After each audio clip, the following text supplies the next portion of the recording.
एक दफ़ा का ज़िक्र है कि दरिया के किनारे एक सरसब्ज़ व शादाब जंगल आबाद था, जहाँ एक शेर हुक्मरानी करता था। जंगल का बादशाह होने के नाते वो बहुत मगरूर था और उस इलाके में किसी दूसरे शेर को हमला करने की हिम्मत ना थी। एक दिन शेर अपने वज़ीरों के साथ जंगल की सीर को निकला तो उसकी मुलाकात खाला बिल्ली से हुई। शेर ने खाला बिल्ली से पूछा, खाला बिल्ली, क्या हुआ? तुम्हारी ये हालत किसने की है? बिल्ली ने बताया कि मेरी इस हालत के ज़िम्मेदार इंसान हैं। शेर को भक सा आया और बिल्ली से कहा कि मुझे उस इंसान का पथ बताओ जिसने तुम्हार आई हाल किया है। मैं उससे तुम्हार अब्दुल हलीता हूँ।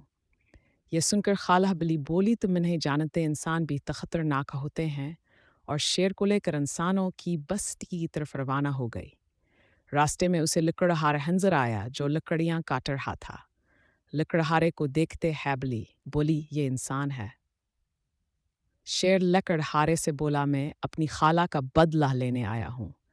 इंसान ने कहा कि क्या तुम्हारी खाला ने तुम्हें ये नहीं बता या कि इंसान बहुत खतरनाक है?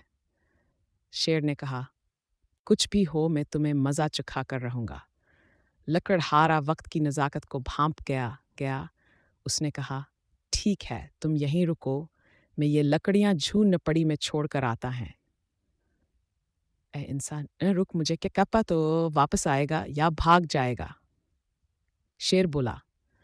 लकड़हारा वापस जाने के लिए पिलटा ही था कि लकड़हारे ने कहा, मुझे लगता है मेरे आने तक तुम यहाँ से भाग जाओगे। ये सुनकर शेर हंसने लगा और बोला कि मैंने खुद तुम्हें मुकाबला करने के लिए कहा है, तो भला मैं क्यों भाग जाऊंगा? लकड़हारे ने कहा, मुझे तुम्हारी बात पर यकीन नहीं है। इस यातना में खाला बिल्ली को तरकीब सूझी और कहा ऐसा करते हैं कि शेर को दरख्त से बांध देते हैं। शेरी है तरकीब मांगिया। जो है शेर को दरख्त से बांध, लकड़हारे ने मोटी लकड़ी से उसकी ढलाई शुरू कर दिया और पूरे जंगल में शेर की चीन खुपकार गूंज रही थी।